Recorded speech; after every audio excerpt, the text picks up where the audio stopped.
ជំរាបសួរបងប្អូនជនរួមជាតិទាំងអស់គ្នា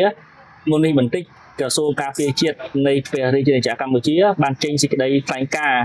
ទាក់ទងនឹងឧបទ្ទវហេតុកាលពីថ្ងៃម្សិលមិញនេះដែលកងទ័ពកម្ពុជា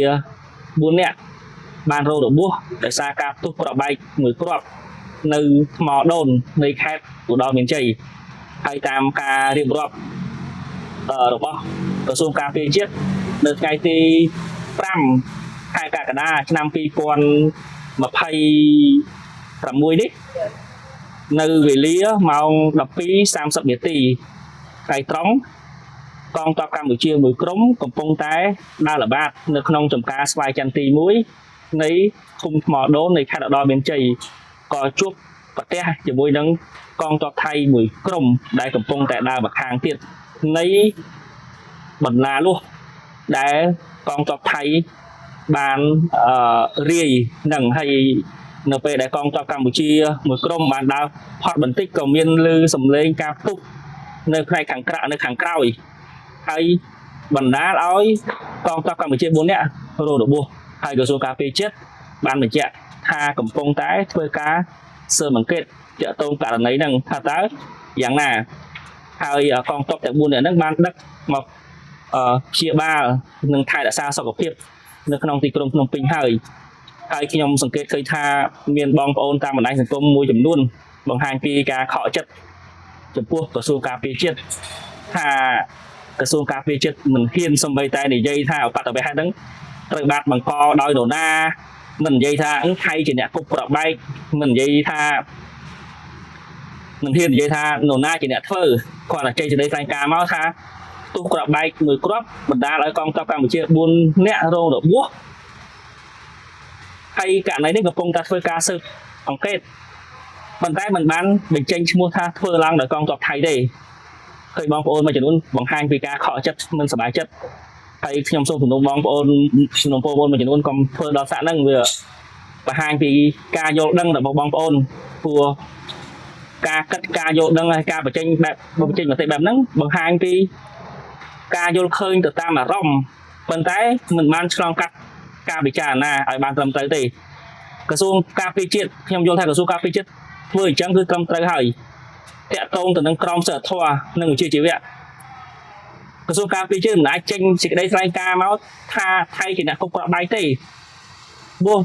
យើងត្រូវការផ្ោះតាងផ្នែកណាមួយដែលរឹងមាំដើម្បីធ្វើការអះអាងហើយផ្ោះតាងដែលរឹងមាំត្រូវការការស៊ើបអង្កេតបន្ថែមទៀតដើម្បីស្វែងរកផ្ោះតាងដ៏រឹងមាំព្រោះព័ត៌មានដែលថាថៃគប់ប្របែកហ្នឹងគឺបានពីខាងកងទ័ពកម្ពុជាចំណែកឯខាងកងទ័ពថៃបានអះអាងវិញថាកងទ័ពកម្ពុជាដើរជន់មីនទេជាក្រសួងការពារជាតិបានសរសេរថាទូក្របបែកមួយគ្រាប់បណ្ដាលឲ្យកងទ័ពកម្ពុជា4រូបរងរបួសហើយករណីនេះកំពុងតែត្រូវបានធ្វើការស៊ើបអង្កេតបន្ថែមគឺក្រមសីលធម៌ជាជីវៈគឺត្រឹមត្រូវក្រសួងការពារជាតិធ្វើអញ្ចឹងគឺត្រឹមត្រូវហើយហ្នឹងចំណុចទី1ចំណុចទី2ក្រសួងការពារជាតិមិនគណៈបរិស្ថានការព្រំដែនកំពុងតែតាមតឹងហើយកម្ពុជាកំពុងតែអនុវត្តយ៉ាងតឹងរ៉ឹងនៅបទឈប់បាញ់ធ្វើយ៉ាងណាកុំឲ្យមានសង្គ្រាមទៅតាមចេតនាថៃដែលកំពុងតែបញ្ឆេះកាលណាយើងរុញឲ្យមានកម្ដៅកាន់តែបន្ថែមទៀតគឺយើងផ្ទុះសង្គ្រាមគឺចូលទៅក្នុងចេតនាថៃហើយគឺថៃវាចង់យកឱកាសហ្នឹងដើម្បីកំទេចហេដ្ឋារចនាសម្ព័ន្ធយោធារបស់កម្ពុជាហ្នឹងព្រោះជាក់ស្ដែង6ខែហ្នឹងគឺយើងបានធ្វើកំណែតម្រង់ចានក៏យើងក៏មានសពនិយាយប្រហែលយើងមានក្របច្រើនជាងមុនយើងមានអីច្រើនជាងមុនកងទ័ពថៃវាអត់ចង់ឲ្យយើងមានលឹះហ្នឹងទេវាចង់កំទេចហេដ្ឋារចនាសម្ព័ន្ធធ្វើម៉េចយើងខ្សោយបងអញ្ចឹងបើយើងធ្វើសង្គ្រាមជាមួយថៃវាចូលទៅក្នុងចេតនារបស់ថៃដែលកំពុងតែបង្កហ្នឹងចំណុចឈ្នះរបស់យើងគឺយើងត្រូវទិញពេលវេលាបន្ថែមទៀតអភិវឌ្ឍខ្លួនឯងប្រឹងខ្លួនឯងបន្ថែមទៀតហើយរយៈពេល6ខែហ្នឹងខ្ញុំជឿថាយើងបានពង្រឹងខ្លួនឯងច្រើនហើយយើងកំពុងតែដំណើរការផ្លូវច្បាប់ជាពិសេសទាក់ទងនឹង UNICLOS ប្តឹងព្រំដែនសមុទ្រជាមួយថៃហ្នឹងហើយតាក់ទងការកំណត់ព្រំដែនសមុទ្រធម្មតាគណៈវិនិច្ឆ័យនៃអង្គការសហប្រជាជាតិហ្នឹង ធ្វើការសម្ដេចក៏យោងទៅតាមផែនទីដែលមានស្រាប់ឬក៏សិទ្ធិសញ្ញាដែលមានស្រាប់ដែររវាងកម្ពុជានិងថៃតែរឿងនឹងចូលដល់តុលាការគេមិនអាចយក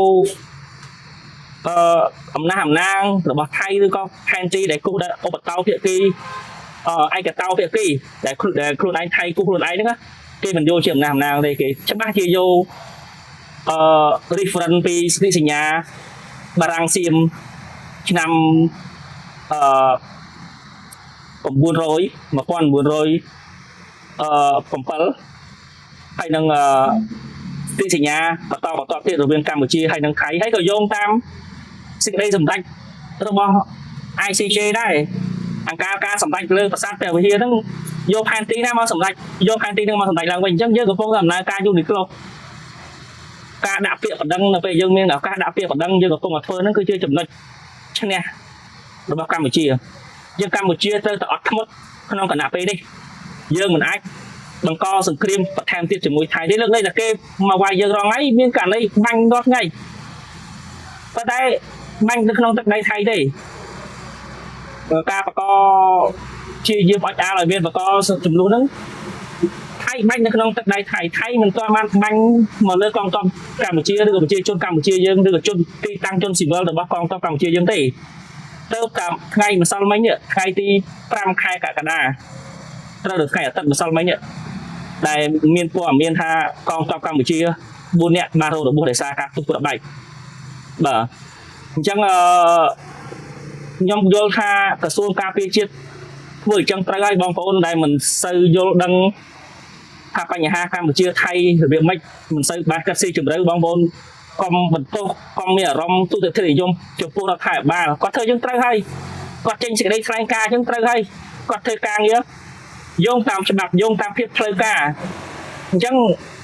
ជាករណីបឋមករណីហ្នឹងយើងអាចនិយាយថាកងទ័ពកម្ពុជា4អ្នករងរបួសដោយសារការផ្ទុះគ្រាប់បែកមែនប៉ុន្តែយើងមិនអាចនិយាយថាថៃជាអ្នកគប់ឯងព្រោះសេចក្តីថ្លែងការណ៍ផ្លូវការយោងតាមច្បាប់យើងមិនអាចចោទប្រកាន់គេទាំងស្រុងទេយើងត្រូវការធ្វើការស៊ើបអង្កេតអញ្ចឹងបាននៅក្នុងឃ្លាបន្តទៀតក្រសួងការពារជាតិបញ្ជាក់ថាក្រសួងការពារជាតិកំពុងតែធ្វើការស៊ើបអង្កេតតាក់ទងនឹងបាតុភូមិហ្នឹងអញ្ចឹងក្រសួងការពារជាតិសម្ដេចចិត្តបែបហ្នឹងគឺត្រូវហើយនឹងត្រូវហេតុផលទី1ហេតុផលទី2ដូចខ្ញុំបាននិយាយមុនហ្នឹងយើងមិនអាចទៅនិយាយថាណែឯងវាយកូនអញឯងបាញ់អញបាញ់ឯងវិញវាយើងមិនអាចនិយាយចឹងទេយើងមិនអាចឆ្លើយឆ្លងគណៈពេលដែលយើងកំពុងតែស្ថិតក្នុងស្ថានភាពឈរលើចំណុចមួយថាអត់ខ្មុតឲ្យបានខ្លាំងបំផុតកុំឲ្យមានសង្គ្រាមម្ដងទៀតហើយយើងថាឯងយើងទៅតវ៉ាមិនចេះតែការថានេះឯងបាញ់កងទ័ពខ្ញុំខាងនោះគេថាខ្ញុំអត់បានបាញ់ណាមិនឯងមិនចង់បាញ់គ្នាមិនមែនបានឯងមកចោទប្រកាន់ខ្ញុំអញ្ចឹងវាស្ថានភាពចោទទៅចោទមកហ្នឹងវាធ្វើឲ្យស្ថានភាពកាន់តែធ្ងន់ធ្ងរមិនណាយើងត្រូវរកផុសតាំងជាក់ស្ដែងរកផុសតាំងបន្ថែមគណៈពេលដែលយើងមិនទាន់មានអ្វីដើម្បីចោទប្រកាន់ថៃរឹងមាំយើងនិយាយចឹងយើងត្រូវនិយាយថាធ្វើការស៊ើបអង្កេតបន្ថែមអញ្ចឹងវាយើងមានពេលវេលាដើម្បីស្វែងរកផុសតាំងដើម្បីរៀបចំទៅសេទៅជារៀបពាក្យដើម្បីនិយាយមិនមែនយើងខ្លាចថៃទេគឺយើងដឹងថាយើងកំពុងធ្វើអីយើងធ្វើទៅដៅទៅណាអញ្ចឹងបងប្អូនកុំបន្ទោសរដ្ឋាភិបាលកុំបន្ទោសក្រសួងការពារជាតិខ្ញុំសូមសរសើរភាពឆ្លាតវៃរបស់ក្រសួងការពារជាតិម្សិលមិញអត់ចេញសេចក្តីថ្លែងការណ៍ភ្លាមទេព្រោះយើងត្រូវចេញនៅប្រយ័ត្នប្រយែងថ្ងៃនេះឃើញចេញគឺគាត់ចេញសេចក្តីថ្លែងការណ៍បែបហ្នឹងគឺត្រឹមត្រូវសូមសរសើរហើយសូមគោរពជម្រាបលាបងប្អូនទាំងអស់គ្នាសូមបងប្អូនចូលមើលវីដេអូខ្ញុំឥឡូវនេះចូល9នាទីជាង 9.15 នាទីជម្រាបលាបងប្អូន